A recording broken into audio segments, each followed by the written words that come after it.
بسم اللہ الرحمن الرحیم۔ اگر آپ ہیڈ فون کا استعمال کرتے ہیں تو آپ کو یہ آواز اور بھی زیادہ خوبصورت لگے گی۔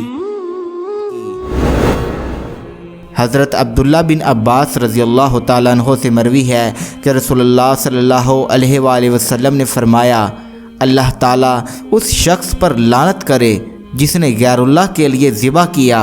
اللہ تعالیٰ اس شخص پر لعنت کرے جس نے زمین کی سرحدوں یا نشانات کو تبدیل کیا۔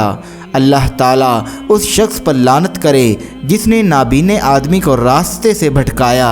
اللہ تعالیٰ اس شخص پر لعنت کرے جس نے اپنے والدین کو گالی دی، اور ایک روایت میں ہے کہ نافرمانی کی۔ اللہ تعالیٰ اس شخص پر لعنت کرے جس نے اپنے مالکوں کے علاوہ کسی اور کو اپنایا، ایک بنایا۔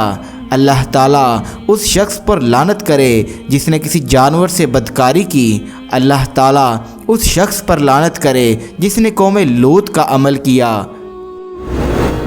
حضرت انس بن مالک رضی اللہ تعالیٰ عنہ سے مروی ہے، انہوں نے کہا کہ ایک آدمی نبی کریم صلی اللہ علیہ وآلہ وسلم کے پاس سے گزرا۔ آپ کے پاس کچھ لوگ بیٹھے ہوئے تھے۔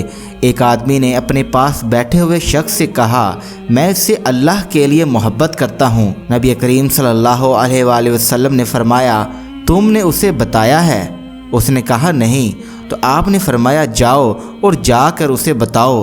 وہ اس کی طرف گیا اور اسے بتایا تو اس نے کہا، جس ذات کے لیے تو نے مجھ سے محبت کی وہ بھی تجھ سے محبت کرے۔ پھر وہ نبی کریم صلی اللہ علیہ وسلم کی طرف واپس آ گیا اور جو اس نے کہا تھا وہ نبی کریم صلی اللہ علیہ وآلہ وسلم کو بتایا۔ آپ صلی اللہ علیہ وسلم نے فرمایا، تم اس شخص کے ساتھ ہوگے جس سے تم نے محبت کی، اور تمہارے لیے اتنا ہی اجر ہوگا جس کی تم نے نیت کی۔